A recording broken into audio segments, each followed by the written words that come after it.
Benvenuti, tifosi del Napoli. Non dimenticate di mettere mi piace al video e di iscrivervi al canale per rimanere aggiornati sulle novità del Napoli. Iniziamo con il video.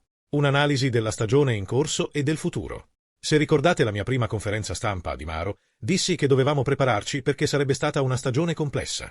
Anche l'anno scorso c'erano molte voci sulla mia partenza, ma ho sempre detto che speravo di lasciare una solida base alla fine del mio mandato per sfidare le solite favorite, come Juve, Inter e Milan. Sapevo che sarebbe stata una stagione complessa perché quando si acquistano 11 nuovi giocatori, non perché si voglia spendere, bisogna migliorare la rosa, e alcune difficoltà di adattamento sono inevitabili. 11 nuovi giocatori arrivano e devono inserirsi nel gruppo esistente.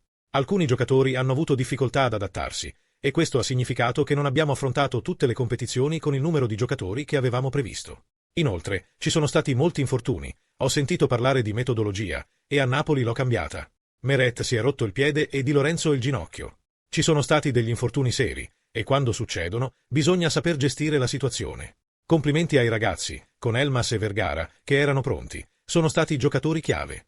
Oggi festeggiamo la Champions League grazie a loro, che hanno aiutato, ci hanno permesso di mantenere la nostra posizione. La delusione per Copenaghen è grande, non c'è dubbio, siamo usciti male dal campo. Questo ci ha dato molto fastidio ed era evidente nello spogliatoio. Grande ammirazione per tutti i giocatori. Ognuno ha dimostrato di aver sudato per la maglia. Ringraziamo anche i tifosi, che ci sono stati vicini, le persone che pagano i biglietti, lavorano, viaggiano con sacrifici.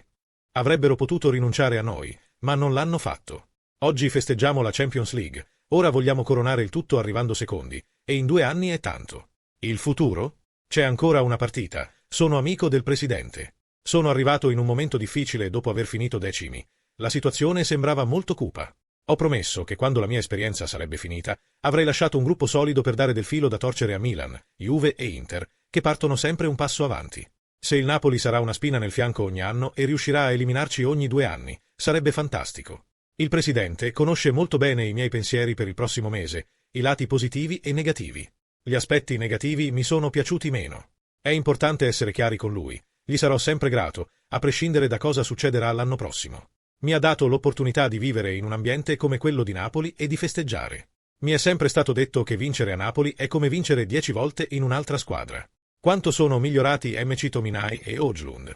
Molto. Credo che Scott sia migliorato esponenzialmente, diventando un centrocampista completo. Rasmus deve migliorare, è giovane e ha ampi margini di crescita. Può diventare fortissimo, deve credere a quello che gli dice l'allenatore. Sono bravi ragazzi, sempre sorridenti, sono felici a Napoli e apprezzano la passione. Rasmus, vista la sua età, ha ancora spazio per crescere e diventare uno dei migliori attaccanti. La protesta finale e il bilancio dell'anno. Certo, è stata una stagione molto difficile, ed è anche difficile da spiegare a parole. Oggi, credo che i tifosi, giustamente, ci abbiano mostrato chiaramente cosa vogliono e cosa si aspettano da ora in poi. A dire il vero, pensavo che lo avrebbero fatto anche prima, considerando che eravamo matematicamente retrocessi 2 giornate fa. Quindi, oggi è stato giusto, ci hanno fatto capire cosa si aspettano. Come dico sempre, questi tifosi meritano solo applausi. Ci hanno sempre sostenuto, ci hanno accompagnato in tutte le trasferte quando possibile e, finché potevano, ci hanno sempre applaudito. Meritano solo elogi per la passione che hanno dimostrato. Da parte nostra, però, possiamo solo scusarci per come sono andate le cose. Riguardo al futuro. Non credo sia il momento giusto per parlare di mercato o cose del genere, vista la difficile situazione in cui ci troviamo. È inutile parlare del mio futuro ora. Oggi è stata una partita difficile e, come ho già detto, i tifosi hanno chiarito cosa vogliono e cosa si aspettano da qui in avanti.